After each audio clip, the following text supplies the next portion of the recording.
اچھا جی، سب سے پہلے جو کوشچن آئے تھے وہ سب سے پہلا کوشچن تھا جی کہ عالم دین کون ہے. یہ بیسیکلی اس بندے نے سوال کیا تو اس نے یہ لکھا جی کہ جو ہمارے یہاں پہ اب سارے کیونکہ عالم کہہ رہے ہیں مثلا سب یہ ایک دوسرے کو عالم کہتے ہیں تو ہمارے کون سا بندہ عالم ہوگا. مثلا اس کے کہنے کا مراد یہ تھا کہ اب سارے ماشاءاللہ سے فرقے ہیں سارے ایک عالم بنے ہوئے ہیں تو اب اصل میں عالم کون ہے جس کے لیے جو حدیثیں پیش کی جاتی ہیں وہ کون عالم ہوگا. تو مسئلہ یہ ہے جی کہ سب سے پہلے بات یہ کہ عالم کا لفظ جہاں جہاں بھی استعمال ہوا اس کا مطلب علم حاصل کرنے والا، جس کے پاس علم ہو. اب جو صحابہ کرام میں بہت بڑی ایک تعداد میں صحابہ کرام تھے، لیکن آپ کو کچھ صحابہ کرام ایسے نظر آئیں گے جنہوں نے بہت ساری حدیثوں کو بیان فرمایا تھا. بہت ساری صحابہ کرام ان کے پاس آتے تھے، ان سے علم حاصل کرتے. سیدنا علی رضی اللہ تعالیٰ عنہ ان میں سے ایک ہے. اس طرح بہت سارے صحابیوں کے پاس لوگ آتے تھے، ان سے علم، سیدنا عائشہ سے علم حاصل کرتے تھے جنہوں نے آپ صلی اللہ علیہ وسلم کے ساتھ صحبت اختیار کی تھی. اسی طرح بعد میں بھی وہ لوگ جو کہ علم حاصل کرنے والے تھے ان کو ہم عالم کہتے تھے. اب یہ جو ہمارے یہاں پہ عالم کی ایک ڈگری جو ہے نا بنائی گئی ہے، جو بھی کہہ لیں ہر فرقے نے اپنا اپنے ایک عالم بنائے ہیں، تو وہ اس کو تو میں ایک مختصر الفاظ میں تو یہی کہہ سکتا ہوں کہ میں اگر یہ کہوں کہ احمد رضا خان بریلوی صاحب جو ہیں بہت بڑے عالم ہیں. ایک اسکول آف تھاٹ کو وہ لیڈ کرتے ہیں. ٹھیک ہے، ان کے اسکول آف تھاٹ کے جو لوگ ہیں وہ ان کی چیزوں کو بڑی مثلا اپنے لیے فلی ریفرنس سمجھتے ہیں، اسی سے وہ اپنے چیزیں لے کے آگے چل رہے ہیں. لیکن اگر انہی کی تعلیمات جن کو میں سمجھتا ہوں آج کروڑوں لوگ ان کو چاہنے والے ہیں، ان کو ان کی پیروی کرنے والے ہیں، اب اسی کو اگر میں پیرلی دیکھتا ہوں تو دیوبند کا یا اہل حدیث کا جو ایک عام مسجد کا مولوی ہے تو وہ بھی ان کی بات کو نہیں تسلیم کرتا. اسی طرح اگر میں دیوبند سائڈ پہ دیکھتا ہوں تو اب دیوبند سائڈ پہ جو اشرف علی تھانوی صاحب بہت بڑے عالم ہیں، ایک اسکول آف تھاٹ کو لیڈ کرتے ہیں دیوبند کو، دیوبند لوگ ان کو بہت ذرا ریفرنس بھی مانتے ہیں. لیکن اگر انہی کی تعلیمات کو میں ایک عام مسجد مولوی جو ہے مثلا بریلوی حضرات ہے یا ایک عام مسجد کا جو اہل حدیث مولوی ہے، وہ ان کے آگے ان کی حیثیت کچھ بھی نہیں ہے. اسی طرح اہل حدیث کا اگر کوئی بہت بڑا عالم ہے تو اس کی حیثیت بریلویوں کے اندر یا دیوبندی مولویوں کے اندر کچھ بھی نہیں ہوگی. تو بیسیکلی یہ تو چیزیں، یہ جو کلاسیفیکیشن ہے یہ ہم نے خود بنائی ہوئی ہے، یہ ہماری بنائی ہوئی ہے، ہم نے ایک سلیبس بنا دی ہے. اب ایسا تو کبھی نہیں ہوا کہ بریلوی مدرسے سے کوئی بندہ پڑھا ہو اور بعد میں وہ دیوبندی ہو گیا ہو، یا دیوبندی مدرسے سے پڑھا ہو تو بعد میں وہ بریلوی ہو گیا ہو، یا کسی اہل حدیث مدرسے سے پڑھ کے کیونکہ ان کو سلیبس ہی وہ اس کا بڑا ایک اچھا بڑی وائرل بھی ہوئی تھی. اس کے نا الیاس گمن صاحب ہیں، دیوبندی عالم ہے، ان کی ایک ویڈیو بڑی وائرل ہوئی تھی اور بڑی زبردست. انہوں نے خود ہی، اللہ تعالیٰ کسی کے منہ سے خود ہی حق بیان کروا دیتا ہے، تو انہوں نے خود ہی حق بیان کر دیا. تو انہوں نے کہا جی میرے خیال جو الفاظ، اگر اللہ تعالیٰ کمی کوتاہی معاف کرے، مجھے جہاں تک یاد آ رہے ہیں ان کے الفاظ یہ تھے جی کہ اگر جو ایک پڑھا لکھا جو ولی ہے، مثلا یونیورسٹی کا جو ولی ہے، وہ مدرسے کا جو ایک فاسق ہے نا اس سے برا ہے. یعنی کہ مدرسے کا جو فاسق اور اس طرح کا آدمی ہے اور یونیورسٹی میں ایک عالم بندہ بھی بڑا ایک عبادت گزار بھی ہے، تو یہ جو فاسق ہے نا یہ اس ولی سے بہتر ہے. انہوں نے کہا جی کیوں؟ انہوں نے کہا اس لیے کیونکہ جو ہمارے مدرسوں سے پڑھ کے جو بچے نکلتے ہیں نا ان کے آگے آپ قرآن و حدیث بھی رکھیں نا تو وہ نہیں چس سے مس ہوتے. لیکن ایک عام مسلمان کے اندر آگے آپ قرآن و حدیث رکھتے ہیں تو فوراً وہ اس کو مان لیتا ہے کیونکہ اس کے لیے قرآن و حدیث جو ہے نا حجت ہوتی ہے، لیکن ہمارے مدرسے کے بچوں کے آگے وہ حجت نہیں ہوتی. تو یہی سب سے بڑا فرق ہے بیسیکلی. جو کچھ بہت ساری تو خیر ایسی ضعیف حدیثیں ہیں اور جن کو ریفرنس بنا کے ہمارے جو علماء اکرام ہیں انہوں نے اپنے خوف اتنا عام لوگ کے دلوں کے اندر ڈال دیا ہے کہ وہ اب ان کی بات کرتے ہوئے ڈرتے ہیں. اور یہ ہم نے پریکٹیکلی دیکھا ہے کہ لوگ واقعی ڈرتے ہیں. وہ کہتے ہیں جی وہ عالم ہے، اس کی بات کو چینج کرنے یا اس کی ایون کے اتنا خوف پیدا کر دیتے ہیں کہ قرآن و حدیث کو تو انکار کر دیتے ہیں لیکن اپنے عالم کا انکار کرنے کی ہمت نہیں رکھتے. تو بیسیکلی تو یہ جتنی کچھ اگر صحیح حدیثیں ملتی بھی ہیں تو عالم کا لفظ اس شخص کے لیے استعمال کیا جاتا ہے جو علم رکھتا ہو. جب ہم اسلام کی بات کریں گے تو اسلام کا عالم کون ہوگا؟ جو کہ اسلام کا علم رکھتا ہوگا. اور اسلام دو چیزوں کا نام ہے، ایک اللہ کی کتاب ہے اور دوسرا آپ صلی اللہ علیہ وسلم کے فرامین ہے. جو کہ اللہ کی کتاب کا علم رکھتا ہوگا، جو حدیث کا علم رکھتا ہوگا. باقی جہاں تک میرے خیال سے تو کوئی بھی مسلمان کسی فرقے کسی عالم کو یہ تو اتھارٹی دیتا بھی نہیں ہے کہ یار تم اپنی مرضی سے دین بیان کر دو. اگر ہم کسی کو عالم سمجھ کے اس سے سوال بھی کرتے ہیں تو اس کا فرض یہ ہے کہ وہ ہمیں بتائے کہ اللہ کی کتاب میں یہ لکھا ہوا تھا یا نبی پاک صلی اللہ علیہ وسلم کا فرامین اس طرح ہے، اس کو وہ بیان کرنا چاہیے. لیکن بدقسمتی وہی ہے کہ اب ہمارا بھی کچھ ماشاءاللہ ابھی تو خیر لوگوں کی ذہنیت تبدیل ہو رہی ہے بہت حد تک. پہلے برحال یہ چیزیں تھی کہ لوگ ان چیزوں کی طرف نہیں جاتے تھے.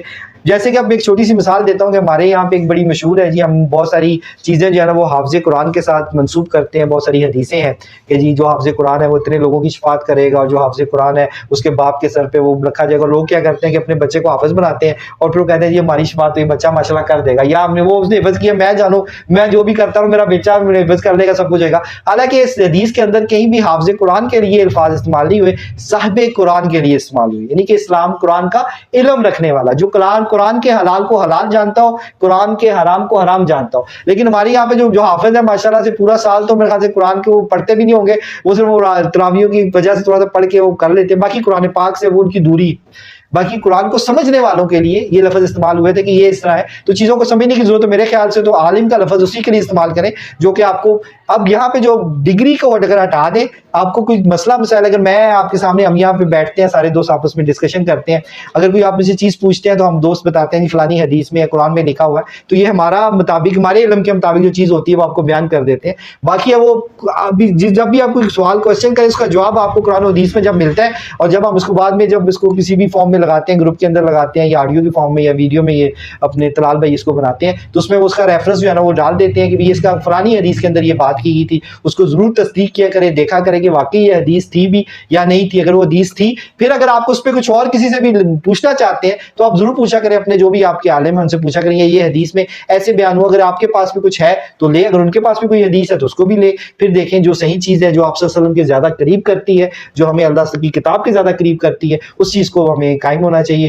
اور بس اپنا رشتہ جو ہے اللہ کی کتاب اور آپ صلی اللہ علیہ وسلم کے فرامین سے جوڑنا چاہیے. باقی دنیا کے معاملات میں اتنا بڑا فتنہ ہے, اتنا بڑا فتنہ ہے کہ ہم اس کو پورا نہیں کر سکتے. ہر کسی کی پھر اپنی اپنی باتیں ہیں جن پہ ہم نہیں چل سکتے.